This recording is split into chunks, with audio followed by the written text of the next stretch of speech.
We hope you enjoy this podcast. All our conversations are inspired by films we have selected to appear on SDG.vision. So go and take a look and be inspired by people and organisations who are making valuable contributions to the Sustainable Development Goals and making our world a better place for everybody to live. Now, sit back, enjoy, be inspired, and afterwards, go and take action.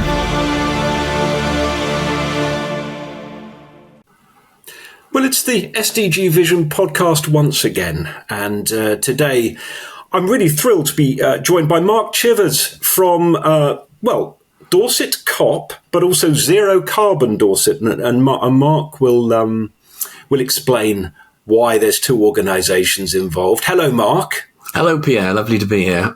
We had you on, or invited you on, because we put on a film called Hope Punk, which was part of, I think, Dorset COP 2023, and it was a terrific presentation from a lecturer from Bournemouth University, I think. And we thought, well, this is really interesting. A COP, people hear about COPs, COP 26, 27. I think we're up to COP 30 now. I think it's going to be in Rio, or certainly in Brazil anyway, later on this year. First off, I suppose, for those who don't know what a COP is, Mark, could you tell us what it is and why did Dorset feel the need to have one? Yeah, absolutely. I mean, you've touched on it already. It was deliberately named after the international COPs, where the international community comes together, attempts to look at ways to solve, in this case, the sort of climate crisis. There are, in fact, a range of COPs. As you're probably aware, there's a nature biodiversity one as well, and others. But the Conference of the Parties that we were particularly referring to initially was the one that you've just referred to, the one that is the one where the Paris Agreement came out of, and that has met, sadly, with mixed results over the years. But what we felt was that this was a useful terminology to think about who needs to be involved at a local level. So obviously the main United Nations COP involves every registered country on the planet. Scientists, policymakers, campaigners all meet up to look at what can be done. And we felt, having spoken to the two councils who cover the Dorset area, which is Dorset itself and Bournemouth, Christchurch and Poole, that really they should be calling together the parties. You know, the climate crisis is something that none of us can solve alone. And if we were to tackle it locally, then it would be great to call together all of those parties: businesses, education, health service, local organisations. Now, we don't have the power to call those people in, but we felt, do you know what we can do? We can call in all the local organisations we know who are either actively engaged in trying to take action on the climate crisis or in some way interested in taking action on the climate and biodiversity crisis. So that's what we felt was necessary. You know, we never had the decision-making power of the international organisations, but actually let's just get people in a room. Let's start to talk about what we can do. Let's raise awareness. Let's find out what people are doing, and let's make a start from there. Yeah, and I believe you were part of the organising committee or the organisers, and I suppose that was in your role. I mentioned it previously, Zero Carbon Dorset. Yeah. Could you perhaps? I think it's 2023 was the first Dorset COP. Mm-hmm. Is that right? Yes. So how did it come about? Who organised it? And for those who might think, well, that would be a good idea for us to do, perhaps you could give a few pointers as to what to do and perhaps mistakes that can be avoided. Absolutely. So Zero Carbon Dorset is an organisation I founded and I now run with my co-director, Neil Smith. And we set out really asking the question, if we need to get to zero, if we want to get to zero, where are we now? And what do we need to do to get there? And our question really focused on what would it look like in Dorset if we'd actually solved all of these problems that we know we've got. And so we looked across a range of areas, everything from energy, transport, food, land use, climate justice, how we eat, how we feed ourselves, and said, okay, what's the problem in each of these areas? What could it look like? What would it look like to transport ourselves around if we've solved these problems? What would it be like to feed ourselves if we've solved these problems? And we set out a vision for each of those areas. We also set out some suggested objectives and some case studies or stories of people who are already doing the right thing. And we felt we should amplify what they're doing and encourage others to follow. Now, we did it all voluntarily. We had about 100 people who got involved in workshops. We had input from local academics, from local experts, from campaigners and campaign groups. We ended up with this massive report, lots of information in it. Those involved loved it, but it was quite something very big to take out to the community. And we were very keen that we defined this vision, but it wasn't the vision. This was a vision that was really something to get people talking about.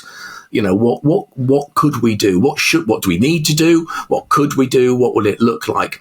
So over a few years, that came out in late 2021, early 2022, we started taking it out to various events.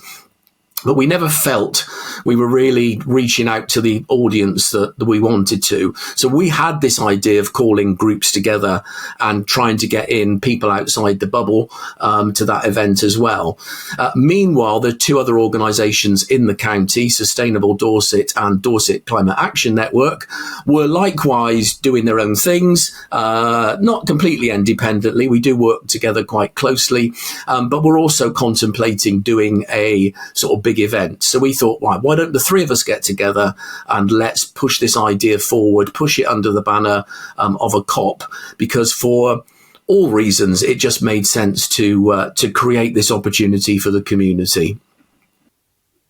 Yeah, and I think the value of that, I like that you chose to call it COP because, often we see that at the international level. And as with the SDGs, the Sustainable Development Goals, often there's a lot done at the top level, but not a lot happening at the local level. And so I think that's where real value lies in terms of calling it to Dorset COP. So you mentioned from 2021 onwards, you were meeting with different organisations, is that right? And trying to get together a vision and documenting that.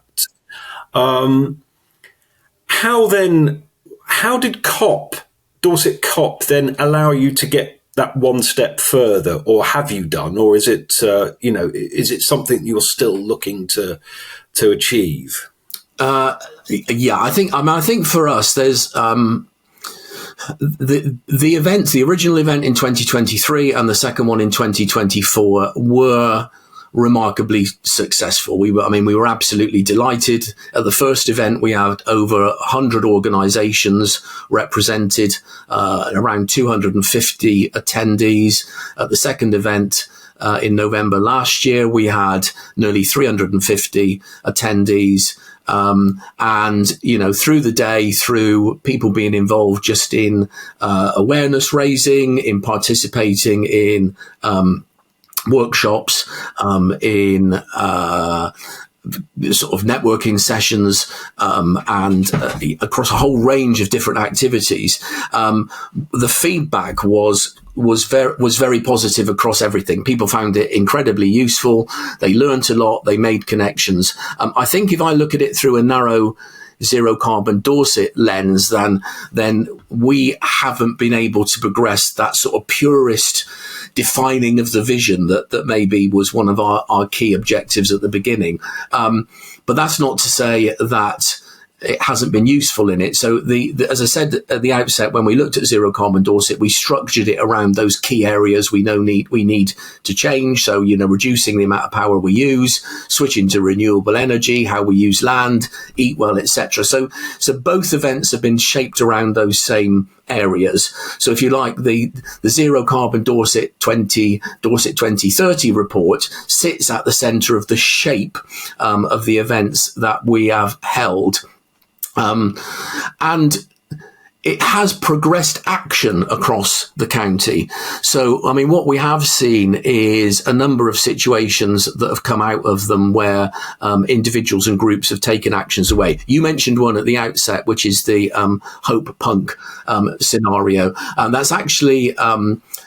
it was at Portsmouth University. I beg your pardon, it was. And I questioned myself as soon as I said it. Thank you for correcting me, yeah. But actually, that was that came out of a conversation that took place at the first COP, where the lady in question sat down in the networking area, got talking to somebody, picked up some ideas and went back and did that. Out of this year's event, we have a proposal that came out because for this year we had an additional business-led work stream. So I think there were 7 workshops focused on businesses, which we didn't have at the first event.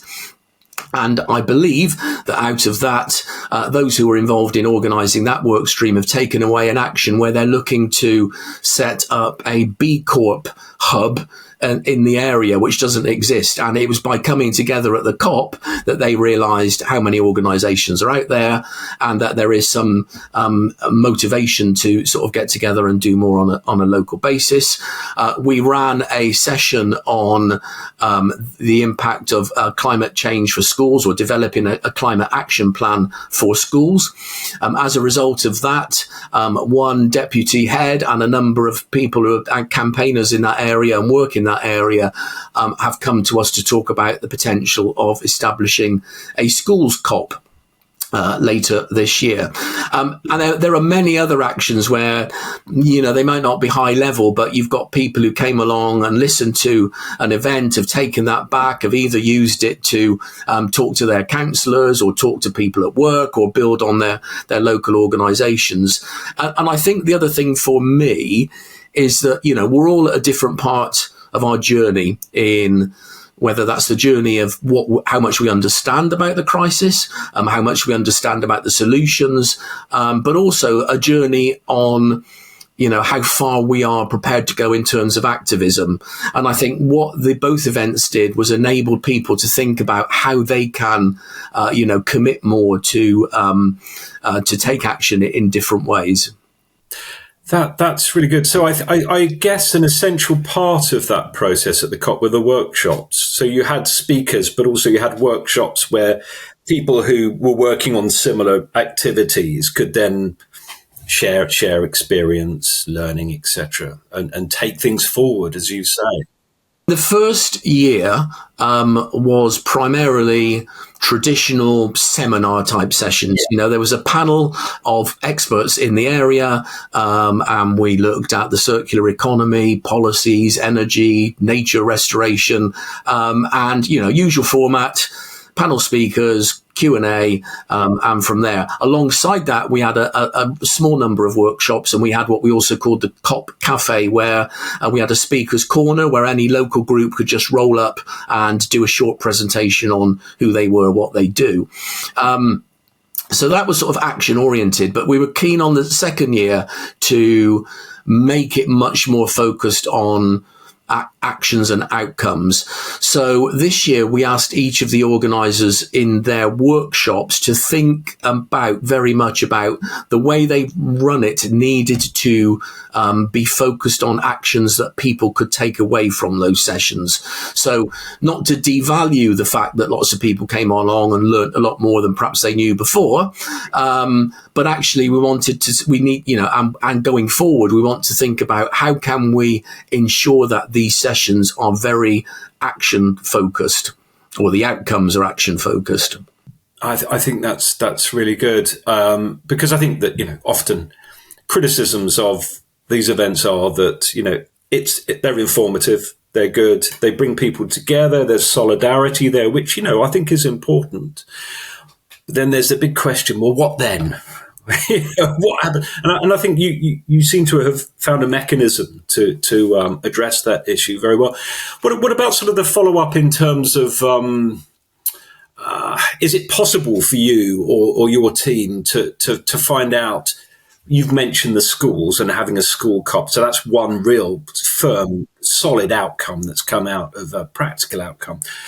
Are there any? Do you ask people to feed back into you as an organising committee if they've done anything as a result of it, or?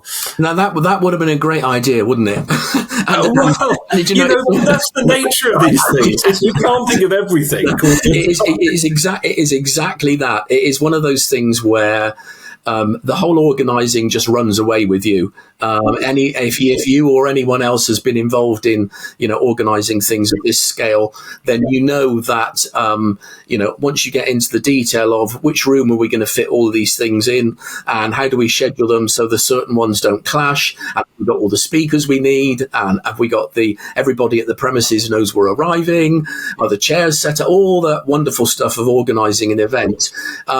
You do lose track sometimes of the things about, what's going to happen afterwards. And I think that was one of the big learnings for us, was that we did ask the organisers who pitched to run a workshop to make them action focused. But what we really need to do is, or could have done, should have done, is exactly what you're describing there, which is to say, look, what we'd really like is, to come back and say in 3, 6, 9 months later, and then maybe at the following year is, what actually came out of your event. Interestingly, one of the things I think that is percolating is the idea that, the COP as we have set it up should really be the sort of annual coming together of a process. Yeah. So rather than it being a big event we all look forward to, a jamboree, that it does flow from one to the other, and we have something in place to follow that through. Again, these ideas are all great, and we aspire to achieve them, but we're all, there's not a single paid person in the process, and we are all volunteers leading this, and you have to focus on, what is it at the moment you feel can have the biggest impact. But certainly, that idea of making it more of a process and thinking about things like how do we report back, how do we quantify the outcomes, is definitely something that we're feeding into this year's event and going forwards. I love that idea of it being part of a process rather than a one-off event that just happens at one time of year. I think that's perfectly put. And as you say, the challenge is, if it's all volunteers, well, who then is the central person who people feed back to? Yeah. And then they've got to feed back to exactly. Yeah. But, as you say, I think it is really important, easy for someone like me to say, have you done this, have you done that? But I think one of the frustrations with the big COP, the international COP, is, well, what happens? Well, they all come together. What are the outcomes? As you alluded to earlier on, often not a lot. But so in a sense, local COPs can really take the lead and say, look, we're doing stuff. What are you doing?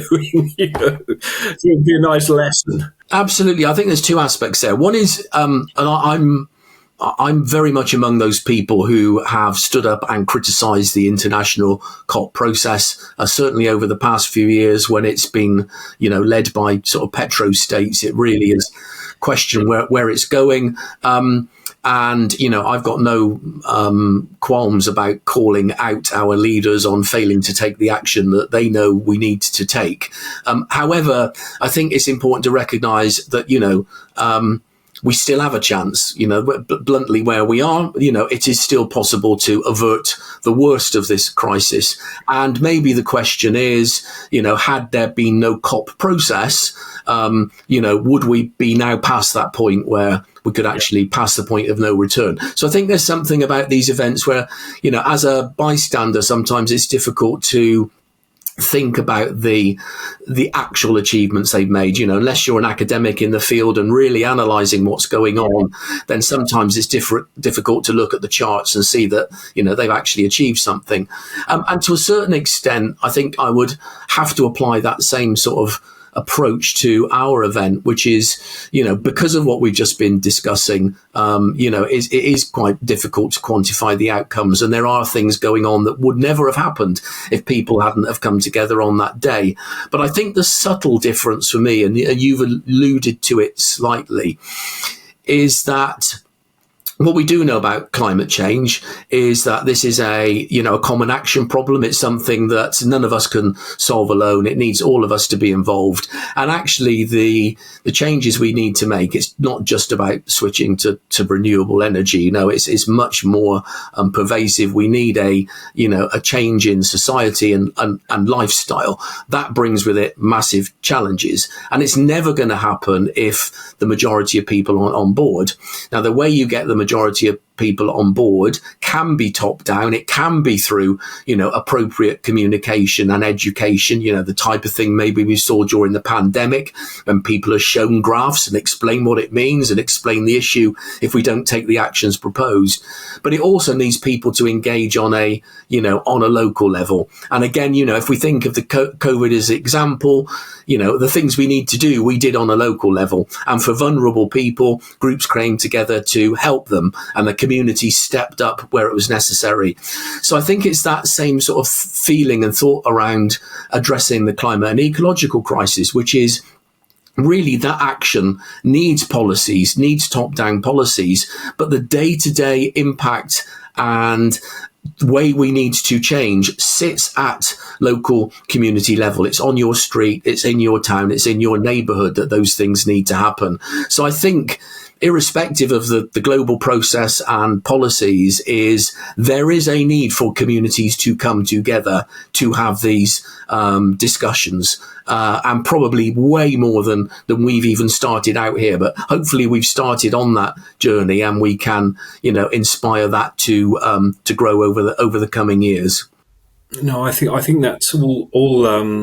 There's a lot of wisdom in that, I think, I say that because I think that we recognise that there's politics, there's national, local, etc., but there's also communities, and within those communities are individuals, and I think a lot of the time we're faced with, pretty much an existential crisis for our species. And it takes, to get out of that, yes, it takes politics, it takes economic solutions, innovation, etc. But it also demands really for people to think about who they are and how they relate to their community, other people in their community, the environment in which they live, etc. So it is a profound process. And I think, as you say, that's why these COPs, local COPs, are so important, because it allows people to come together and not feel so isolated, and to see that there are people within their community who are doing decent stuff, good stuff for the community, selfless stuff. So it can be an inspiration, and it can start that shift in I always try to avoid the term consciousness, but it is, I think, effectively, it's how people see themselves and how they relate to others and the environment. You mentioned also that you had business there. I know one of the films on YouTube that you've got is Bournemouth Council, I think, presenting what they're doing and what their commitments are. Do you think that multi-partnership or that multi-sectoral approach was important or is important? I think that for me in particular was where we set out and have spoken to certainly BCP Council about, is that, and this isn't an idea we've come up with, because it actually happens in some places, is, some councils have formed sort of one city partnerships or climate action groups where they do bring together, businesses and the community and the health service and education establishments, and they bring together the people in the room who can make those changes. And so I think that is a requirement that should exist, at and across councils across the country. Now, of course, the slight issue or question it raises is, what is the community input to that? So I think the simple answer is yes, businesses, public sector organisations, education absolutely need to be in the room to make the decision, but that shouldn't be at the exclusion of the community, in inverted commas, whatever that might look like. And so I think the type of, community COP that we're talking about here doesn't complete that picture, but it can be the place at which the community input can be brought together. It can be the place where people who are experts in their own field, actively involved in things. And, the types of groups who came together were as wide-ranging as people who are, sort of a hedgehog rescue society, right through all the various local groups working on repair cafes, win on waste, through to the likes of, people who are running Extinction Rebellion type events. It is literally the whole range of people who are actively involved, along with a few other organisations, a few faith establishments who it's not their core purpose, but actually they see it as something that is absolutely central to what they believe in and what they're trying to achieve. So I think that is the element. There is a slight, and it's one of those other questions as we mentioned about what do you learn from this, and one thing I think is important to recognise here is that there is an aspect of the COP thing which is a bit off-putting to some people. If you're not in the bubble already, then, the enthusiasm to go to a COP is like, I don't even know what you mean. I don't even know what is a COP. What are you talking about? And if you Google Dorset COP, you're more likely to get a YouTube video of a Dorset policeman than you are our event. So people, the common narrative isn't about, A, what is it? And B, why would it be relevant to me? Interestingly, we've had this internal discussion around, should COP almost be like the subtitle rather than the main lead in. And this year we very much focused on the power of community as being the name of the event. And that's what we wanted to stress. And I think the other bit is, there are those of us who get it and who are sort of dedicating time to try and solve these crises. But we also must recognise that in some cases that's almost quite a privilege, because lots of other people just do not have time for this worry to enter their heads. On a day-by-day basis, there are much more important things for them, their family, what's happening this week, what's happening next week. But I think one of the things that unites us all is this concept of community resilience. And how do we build strong communities that are important for all of us, wherever you sit, whatever your circumstances? And so that, if you like, is one of those themes bubbling underneath as we go forward, thinking about how can we make this within that process, not necessarily at the event. We wouldn't solve it all there by its very nature. But during this process, how can we build that where we're actually looking at not just initiatives, but fundamentally building community resilience in each of the areas across the county? There's so much in that. we haven't got, there really is. I think that you touched upon the fact that, one of the SDG, or cross-cutting SDG, is leave no one behind, which is that whatever SDG you're working on, that has got to be thought about and considered. And I think, it's a question of resources as well, isn't it, in terms of making sure that people are aware of what a COP is. And that ideally, I guess, you'd have teams going around to communities who wouldn't normally know or wouldn't be interested, but just chat about it and talk about it. But of course, that is time and resources, etc. And it's something. But it's great to know that you're thinking about that, because I think a lot of these events, they don't think about that, are not aware of it, which is really important. And I love the fact that you're thinking about actually changing the title, perhaps, or having it as a subtitle.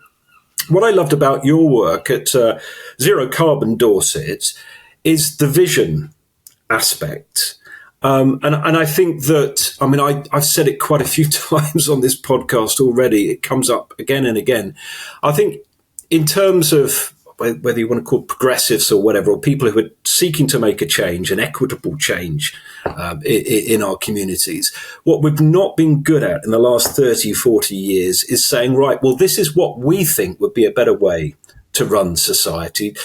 It's far more inclusive, environmentally sound, etc.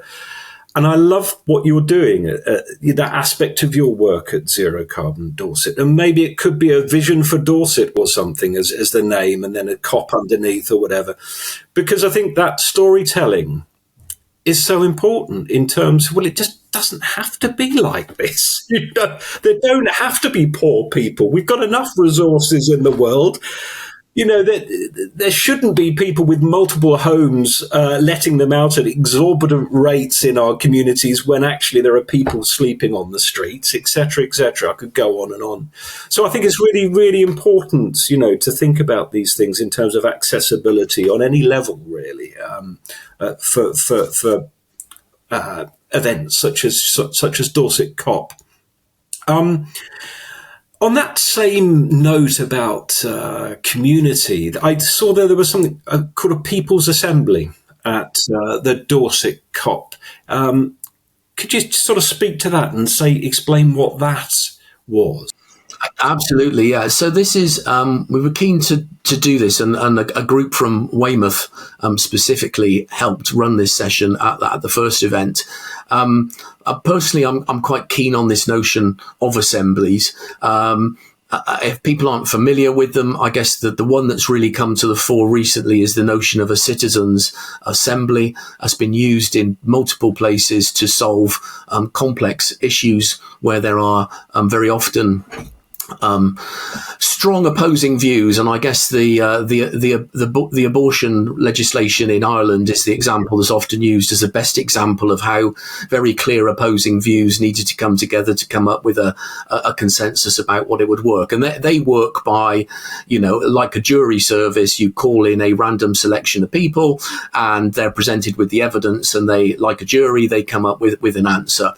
So that is a citizens' assembly that has been used by the UK government to come up with some ideas around this area. It's been used by a number of councils, not as many as we'd like, but they're quite expensive to organise because of the process that I've just laid out. You've got to get a random group of people, and you've got to then, you've got to compensate them for giving up their time to come to these things, and so on and so forth.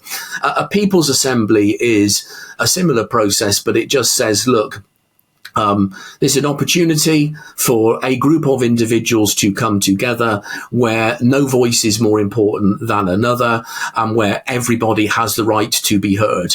And what we wanted was, among the formal presentations and organised workshops and speeches, is just to carve out some space where people could come together and literally just say what was important to them, what ideas they might have for arranging or for coming up with solutions or working together.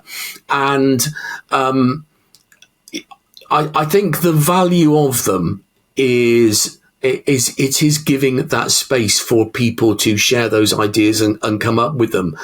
It might be reasonable to say that on many occasions they don't come up with concrete solutions that people can take away, but that's not the only reason for holding them. I think because all too often, even with the events we're talking about here, you have an expert at the front with a flip chart pen or with a pointer for their projector, and they are, they're controlling the situation. And what a People's Assembly does is it turns that on its head and says nobody's, has a view here that's more important than anyone else. So I think we would, continue to look at how we build those across the area. But personally, the aspect for me that I'd like to see, and one of the things we're sort of trying to shape up in Zero Carbon Dorset at the moment, is around how can you have this sort of community resilience assemblies? So, it would be great if the council, because it is the body that has the ability to call on some resources. It's the body that has the ability to use things like halls and libraries, to bring people together, and not to run them as people's assemblies where they just open up a room and say, what's on your mind, talk about it, but to use them partially facilitated, whereby maybe there is a talk at the beginning that sets out the issues around community resilience. Maybe someone comes in to talk about the likely problems we're going to face in the area if we get heat waves, if we get flooding, and to allow the community to say, okay, right, now we understand that problem. What can we think of that we could do, or the support that we might need to enable us to address that situation? So I think this notion of assemblies is one that's growing, and I think that finding different ways to bring it about is an essential part of engaging people generally, but also to an earlier point. If you have a meeting in your local library about the problems of flooding, you are definitely not just talking to people already in the climate bubble. You are definitely reaching out to your community with language that means something to them. And so I think that this assemblies idea is important to carry forward as part of our toolkit in the way that we are addressing these problems.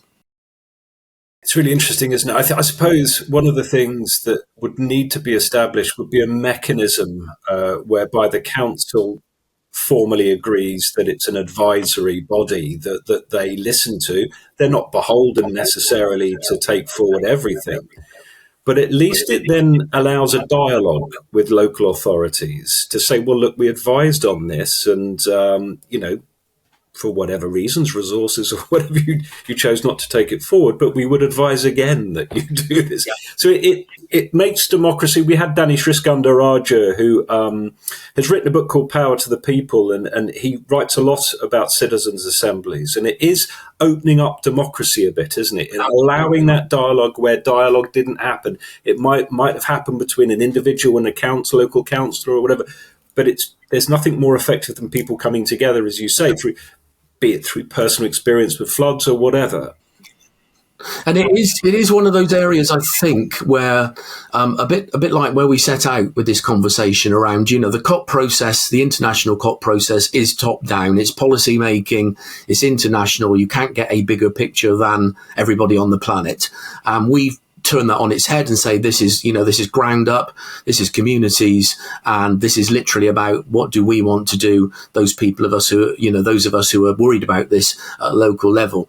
And I think the type of assemblies we're talking about here, those types of events, I think this is what the councils maybe fear, that if you ask people a question, you're going to get an answer you don't want. Even more probable, you're going to get an answer that is not within your power or your budgetary capability to resolve. However, the bravery of coming up with that is you do have an opportunity to explain that to people. And the other thing is, while I don't accept this sort of partly sort of neoliberal mantra that, well, if the council aren't paying for it, people just need to get on with it or find someone who can do it.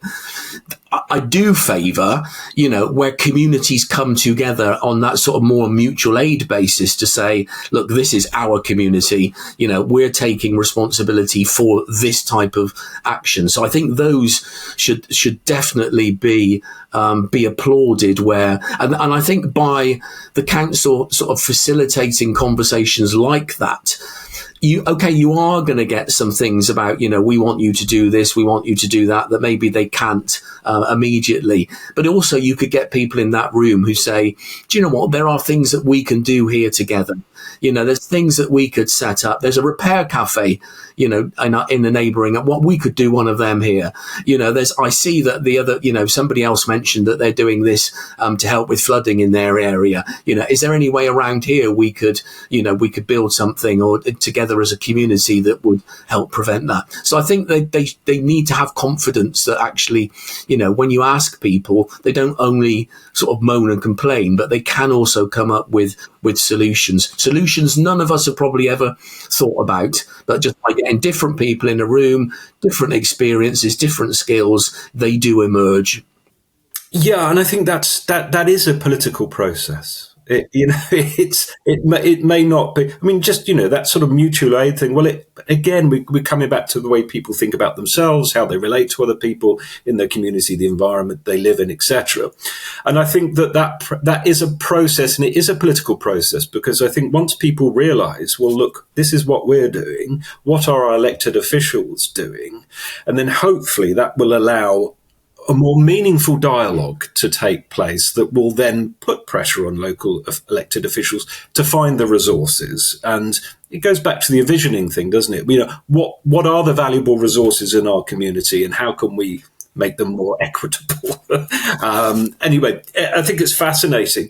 Of course, in terms of a COP and in terms of the future that we have, the people that are going to be most affected are young people. I know that you mentioned earlier on, which I think is great, that there's an idea about having a schools COP as a result of Dorset COP.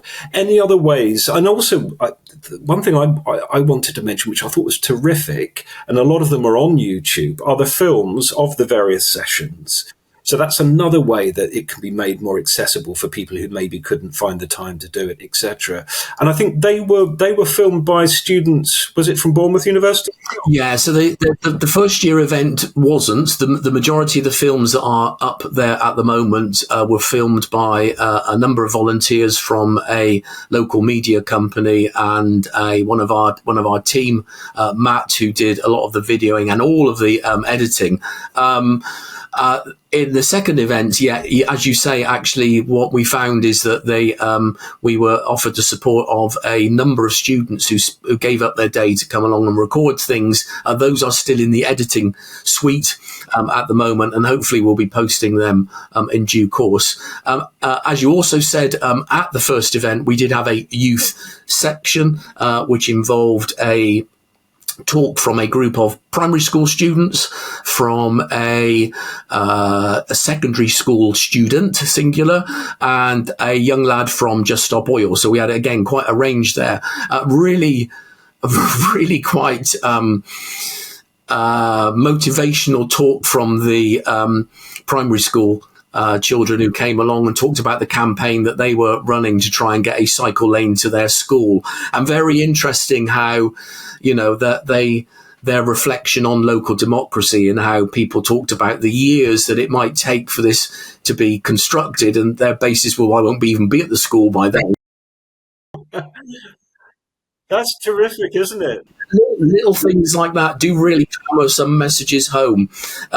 So I think, what we have struggled with, and we were slightly disappointed having held the event at the university, is how relatively few, I wouldn't say, that we were all over sort of 45 and above, but we're definitely in the overwhelming majority. And I think that is a question for us about how we do that. Now, the idea of a schools COP is clearly one of those ways that we can take this forward.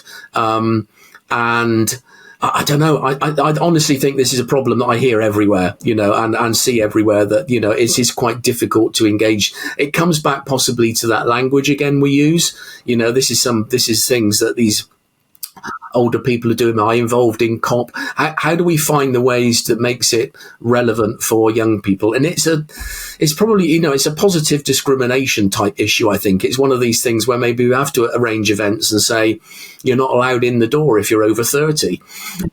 I don't know, but it's something we need to do that, has those things. One of the things we're doing in Zero Carbon Dorset now is we're sort of pivoting around to focusing on our project or our report, sort of as in Dorset 2030, and starting to just say to people, what do you expect the area to look like in 5 years? Now, we know we can't solve everything in 5 years, but if we kick everything down the road to 2050, it's very easy to say, oh, in that case, we won't do nothing for the next 5 years. So we're still sticking stubbornly to 2030, even though it's rapidly approaching. And I think what we'd like to do, at that schools COP, and maybe to break it out more, is to ask that of those children. If you're of secondary school age, what do you want it to be like when you are going out to work?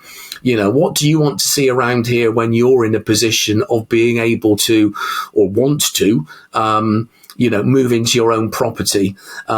You understand this crisis. What would you like to see happening locally? So I think those are the sorts of questions that, if we can find the opportunities to bring people together, then they are the things that we need to be asking, rather than necessarily, what are you going to do about solving the climate crisis. As a student said to me once after I delivered a presentation on it, when I admitted that, our generation has largely caused this and failed to tackle it, is rather than rising to the challenge, he said to me, so you readily admit you caused this problem and now you're asking us to solve it? Which is not a bad challenge. I mean, it is, but I think that the danger is that, that there's a whole generation out there who don't feel that there's value in coming along to these events to have their say. And we need to find the ways to make it clear to them that absolutely they do have power, they do have agency in this. And if we can help them find their voice, then that really, for me, is the challenge. If we get this schools COP off the ground, maybe that will be a step in the right direction and a way we can learn from it and take it forward from there. Absolutely. I think will be a great opportunity. And I do think that visioning thing is really important because it makes young people really think about, well, what do I want in 5 years' time? What will my work? I'll be going to, as you say, I'll be going to work in 5 years' time. What sort of job do I want to, how will I get there to work? All these very practical questions that make it more meaningful for young people, because often it can seem a very abstract thing, zero carbon, etc. So I think, I think that's great. Again, that you're thinking about ways of engaging younger people. Interesting. I should add, really, just to because they deserve it. But as a result of a few people attending the COPs, a teacher took back and sort of engaged her students. They've got a sort of a climate action group. That's not their name, but there's something of that nature, change makers or something. And they've been looking at what would they like to see happen. And as a result, they've started a campaign and a petition to provide free public transport for all people under 25 in the area. So, this is again one of those positive, they didn't come along and make that campaign up at the event, but attending that event has helped to build the momentum for somebody to think about what can be done with students, to think about that. And, that we may not be the main contributor to that thought process, but I think every time you do bring someone in, you have that spark that may just help do it. And they're now focused on that. They understand the barriers to, public transport and, what it can do for the youth. And therefore, at least getting them to think about it and come up with that ideas is a really positive step forward. Yeah, no, I think I agree with that. Now, you mentioned Dorset 2030, the vision for 2030. I think you're right in terms of sticking to that rather than 2050. We're obviously a channel that is focused on the Sustainable Development Goals. They run until 2030. And just like the COPs, a lot of the action is missing. And I just wonder whether or not Zero Carbon Dorset and also the Dorset COP, whether the SDGs have played a role at all, or whether people have been aware of them, whether they've come up in discussion, or whether you feel, we don't really need them. Well, what's your position on that, Mark? I think you can come at it from two angles. So if I take it from the Zero Carbon Dorset angle, obviously by looking at the issue as we have done via those different areas, many of them map directly to SDGs. So there are some which you can literally line up straight down the middle. I mean, obviously, the overarching original idea of the project was, addressing climate change, but through those different areas, you can look at them. We have the broad category of climate justice, or justice for all, actually it's called, not climate justice, and that the thread through that picks up a number of the other areas that you see on the SDGs. Whether that's through there's no point in listing them, but what we have done through our report, and Neil did this for our looked at it for our first annual review, was like mapping each of the areas against the SDGs, and trying to make it clear that while we hadn't come at it from that lens, then actually there was a mapping exercise you could do that that covers that. So I suppose the sort of first answer is that we absolutely understand the importance and alignment with the SDGs. There's a little bit of a debate around growth, maybe, to be had. That one. But if we put that one, to one side about what does that actually mean, and is it contradictory to the others? Put that one to one side. All of the others, without exception, are there within our campaigning and our thoughts and what have you. I guess then the other aspect comes back to this sort of use of jargon and use of language, and to a certain extent, the SDGs are less jargon filled than climate.